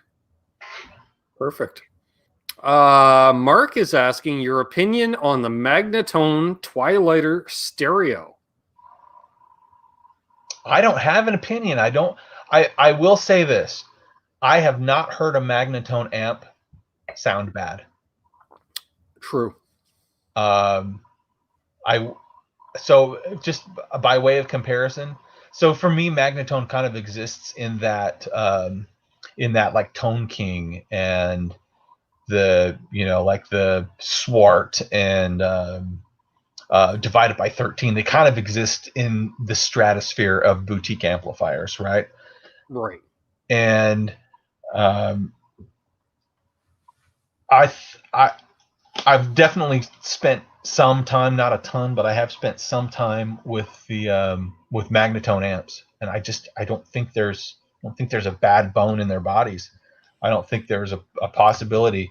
Now, going kind of the other direction. I don't know if you can see behind me. Can you see it? I'm kind of leaning the wrong way. All right, so I have right here. I recently got this. This is the Bad Cat Cub 3 15, which is an amazing amplifier. Right above it is the Egnator Tweaker 88 head. Nice. It's an amazing head. You can literally do anything that you ever want with that head, and it comes with like a 4-button foot switch. You can go from different types of voicings. But I will say this: you have to work with it. Be patient with it. It's not like you're never going to get a bad sound out of it, but you need to really work. There's a lot of knobs. There's 4, 8, 9, 10, 11, 12, 13. There's 14 switches on the face of that amplifier. That's a lot. And then 2, 3, 4, 5, 6, 7, 8, 9, and 9 knobs. And that's a lot. you need to kind of know where you want to go with it to get to, you have to know what your destination is so you can plan your route. But exactly.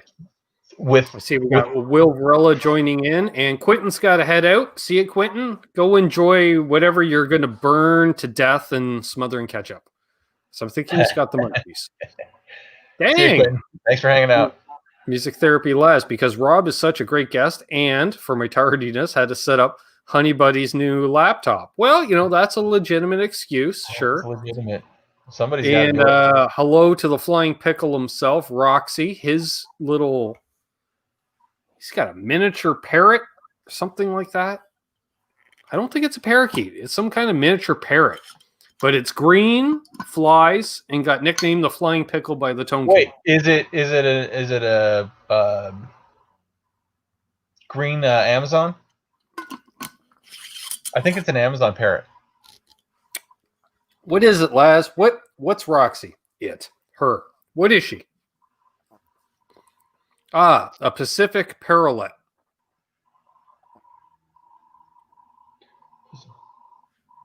Parrotlet.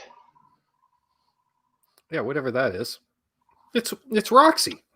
What's a parrotlet? It's a baby parrot. It's a tiny parrotlet. Yes. Piglet, parrotlet. Wait, will it grow up? Will it grow into a full-grown parrot, or is it always going to be a parrotlet? Eddie says it's a budgie. He's spray painted. So, all right. So back to the Magnatone. It's easy to get a good tone out of the Magnatone. I think they have. I don't think you can go wrong. They're expensive, but they're handmade. They're made in the U.S. They're,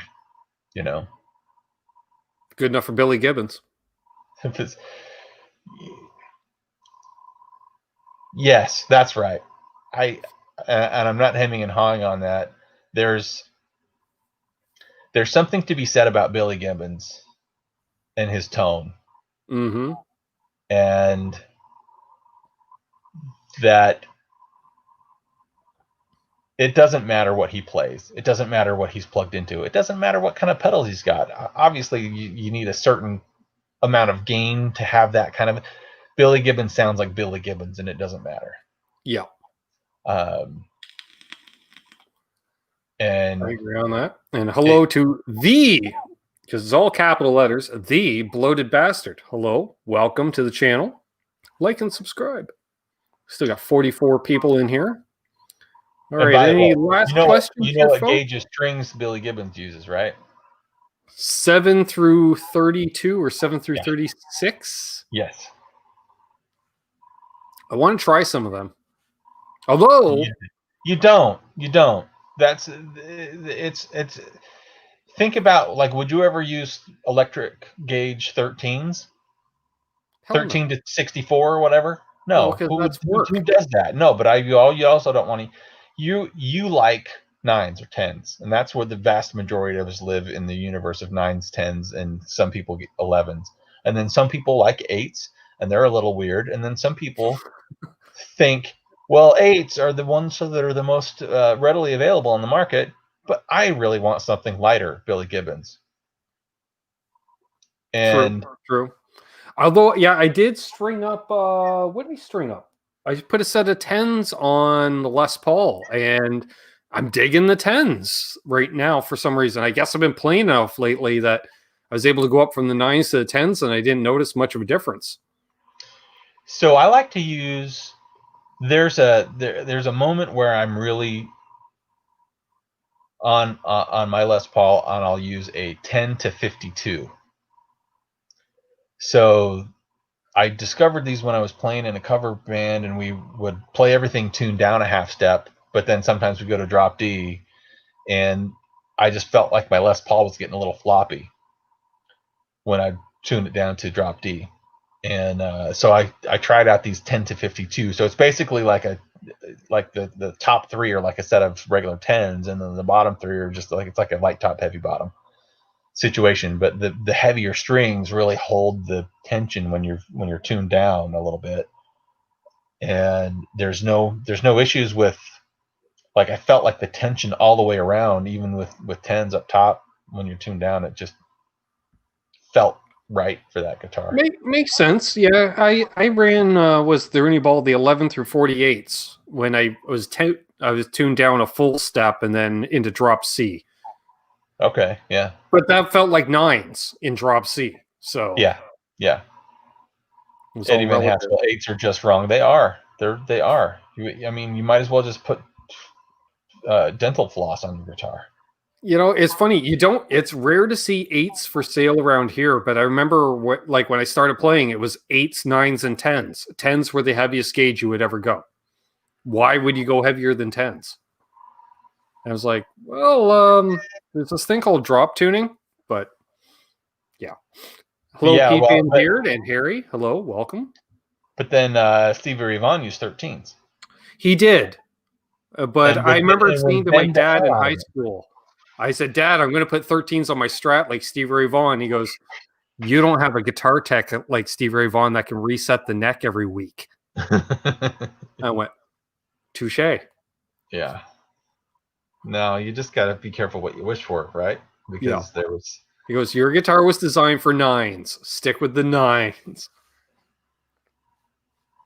Yeah, I mean, that thing had a I wouldn't say a big neck, but a bigger than average for Strat. Yeah. But then but was he tuned down half step by any chance? Yeah, he was. Yeah, he played an E flat. Yeah, that's what I thought. Which helps. I don't know how you couldn't. I just don't even know. All right. See a bunch of people mentioning their string recommendations here. Nice. All right. Any last questions, folks, here? Come on. Get them in now.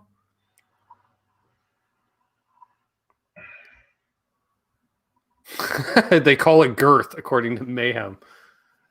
It had a girthy neck. Yeah. The biggest one that I ever had my hands on, and I think it was the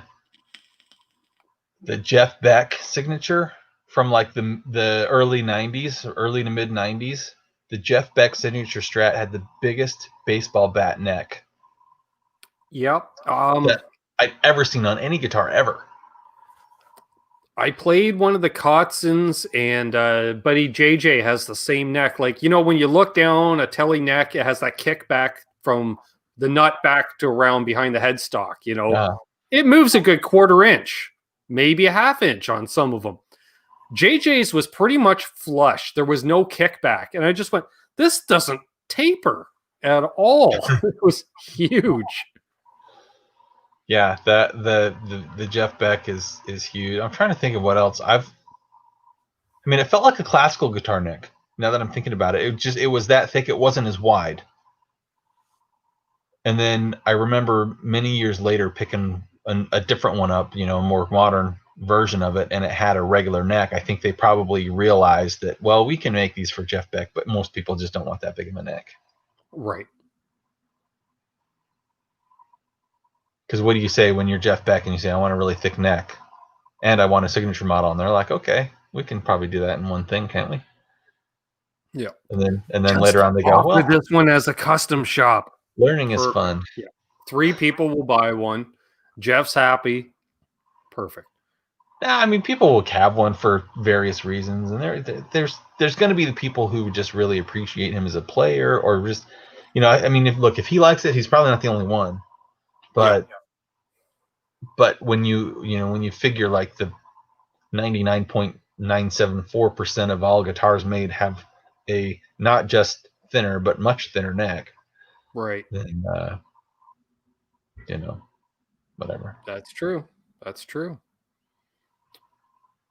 Rob's least purchased product, but should be. What do you mean? Unbelievable. Like what do I have that isn't selling as fast as I think it should? Maybe. Yeah, like for whatever reason, maybe. Um, That's a good question. I don't know. I gotta tell you. I mean, I will say that the things that go, the things that I find myself shipping out more often than not is they're all kind of the regular stuff. And I don't have a lot of surprise products where I think they should. You know what? I will say this. The one thing that I think should be selling faster than it is the 8mm kill switch, momentary metal kill switch. But I know why it doesn't sell as well as I think it should. It does okay, Because but people are smart. no, it's because people typically are going for the 10mm. The 10mm is by far my bestseller. I was going to say, I think I use the 8. No, you get the 10. I have the 10. Yeah, That's yours fine. is the 10. If you say so. I do. Okay. So well, yeah, Eddie, you know, you're Eddie the professional. I just install them weird and stuff. Apparently, I don't know. There you go. There's your fly swatter right there. Nice. Yeah. See, they can be nice and subtle, folks. You know, right there.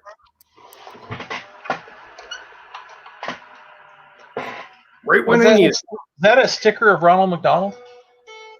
I can't tell. Oh, that's a girl. Oh, okay. Yep. Yep. It just knew it there. I knew it wasn't Ronald McDonald the whole time. I know, but you've been around the channel long enough. Every few months, somebody asks. Nice. Yeah. So yeah, the 8mm metal kill switch is the one that should sell faster than it does, but the 10mm fits into most potholes with no modification. So why? That's true. You know, why mess with a good thing? That's probably why it's the biggest seller. Ease. Yeah. Because guitar players are lazy. We'll spend hours wiring up a pedal board, but we won't spend 2 minutes drilling a hole. In a minute and a half is finding people don't want to drill holes in their guitars. You know, that is the whole reason I started with that 10mm switch to begin with, because I have a 12mm switch, and that'll fit in you know, your Les Paul. This is 12mm right here, but the people don't want to drill holes. That was the number one, and I already knew this, but the number one comment that I would get is like, well, what do I have that'll just pop right in? I don't have anything, so I got something. You know, I got the 10mm switch, which will just, it doesn't go right into every guitar. You know, if you've got an Indonesian made Ibanez, you know, something with mini pots on it, so that 8mm will pop into anything. There's not a pot that is too small for that 8mm to replace, and it'll fit the Indonesian Ibanez. It'll fit the Schecter, like anything with a mini alpha pot or whatever in there. Nice. So nice. What's the street price on that new Earthquaker? $199. $199. There you go, folks. $199, which is approximately $245 Canadian, give or take. Yeah. You should get one, folks. Use coupon code. As we wrap things up, anything to add, my good friend, fellow NAMM survivor, tone chaser, pedalboard builder, lover of the kill switch? I do love the kill switch. I gotta say, man, there's just something magical about, and I love seeing so many companies kind of get on board with it. You know, it kind of doesn't matter to me if they use mine or if they're using other ones, but I think it's exciting to see this kind of I started doing this 5 years ago, and in that time it's been just kind of slowly ramping up, and I've been really grateful for it. But I'll say the last year has gotten crazy for me. I'm selling more switches in the last year than I probably did the 2 years combined. the previous 2 years combined. So, and then this year, we're not even through the first month, and I'm running out of stuff that I thought I was going to be able to have in stock for another couple of months, because it's just been going, something that I'm used to selling 5 or 6 of them in a week. Now I'm selling 16. Beautiful. So I'm grateful for it. It's going to be tough when I start running out of stuff, which is going to happen pretty soon. But, yeah, it's both a good and a bad thing, definitely. You know what? I'd rather have that than have thousands of something in stock and not know what I'm going to do with them. So that's the truth. That's the truth. And yeah, definitely, folks, check out the website. Use the code. There's a lot of cool stuff on there for all kinds of projects and needs. And I also want to shout out, Rob was kind enough. He sends me some products as part of the sponsorship deal, and we do videos. And he sent me the product that was possibly the hardest to shoot a demo for. Do you know how hard it is to say Master 8 picks repeatedly through a demo without saying Master 8 picks? Look, muscle memory? I don't know, Ben. I don't have that problem. There was a few takes. I'm like, did I just? And I look at the film and I'm like, damn it. Yep. Yeah. There you go. No, and I'll tell you what, man. Those picks are great. That's all I've been using since you sent them, dude. That's all I've been using, and they don't last for the pick slide. I showed that in the video, but for regular playing, they don't wear at all for some reason. I was watching that in your video, you're going, oh well, it says that the material will last longer, and then you start scraping it across the strings as hard as you can. Well, no, it's also not going to hold up if you're taking a file to it, but through regular playing, yes, it does have greater durability than kind of most other materials out there that I've run across. And yeah, I use them. Looking for the prime, there's a certain amount you need for the right pick slide. There's a certain amount of pressure and pick gauge. That's a key too. 1 mill's a little thick for the pick slides. 73, perfect. You think so? You think it makes a difference? Is it because of the thickness of the pick gripping on the winding of the strings and giving a better? When the pick's too wide, it just slides across. It doesn't get right into the nooks and the crannies. Whereas a nice thinner one will really vibrate and slap more. So this is the Infinix U. So this is the Jazz 88. And what is cool that you can't see, but I can, is that holding up against the light, it's kind of like this tortoise shell, like pearlescent tortoise shell look to it. It just looks, but it's pink, like a milkshake. And this is the Jazz shape. The Jazz XL is what I call it, and you're not ever going to be able to see this. It's this super high def camera that I've got. It has a beveled edge to it already, and they feel so good. And the material here is a special. It's like a polymer of Ultim and something else. I wish I could remember. It's listed on my website for what it is, I think.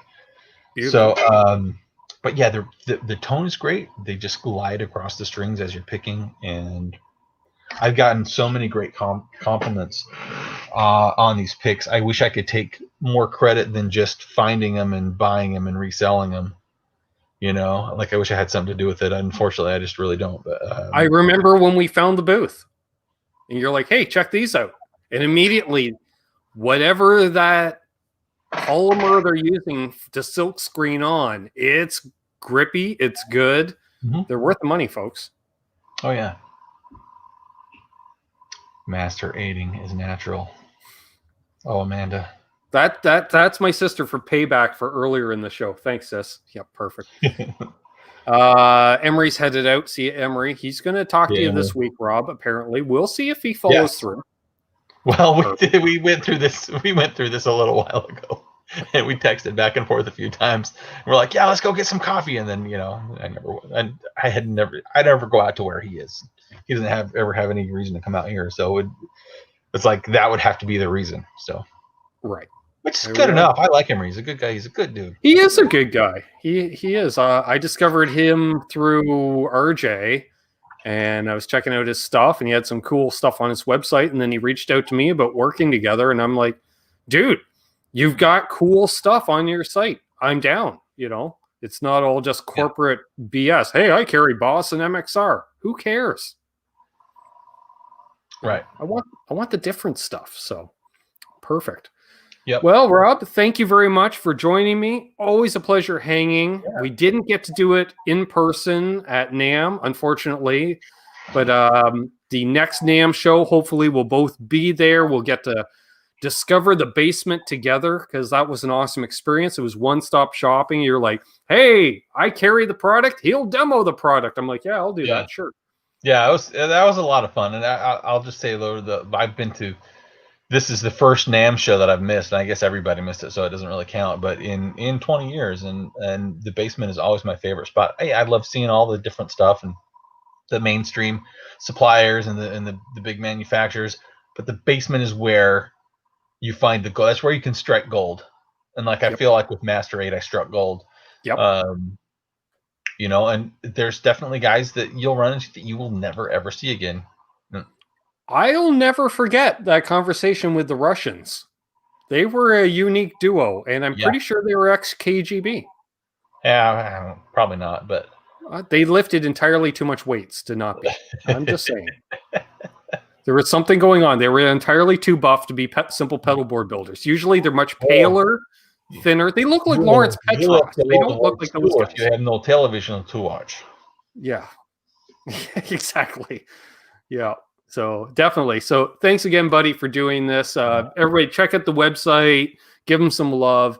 Thanks everybody that tuned in tonight. Thanks everybody that donated, channel members, Patreon. We'll be back tomorrow with Connects with Guitars. New pedal day tomorrow. What? Yep. Cool. That'll happen. With me and Bent Tom, or Bent Tom and I. That's better grammar. Sure. Why start now? As always, hold those doors open. Let that guy in ahead of you in traffic. Do good things, and good things will happen to you, because karma's real. We're both living the dream. I hope you are too. Hey, Ben, if you really want your guitar to sound weird, get a 12-string pack of strings and then throw out the 6-string set, and then take the high 6-string set and then drop that down to a B and put them on your 6-string guitar.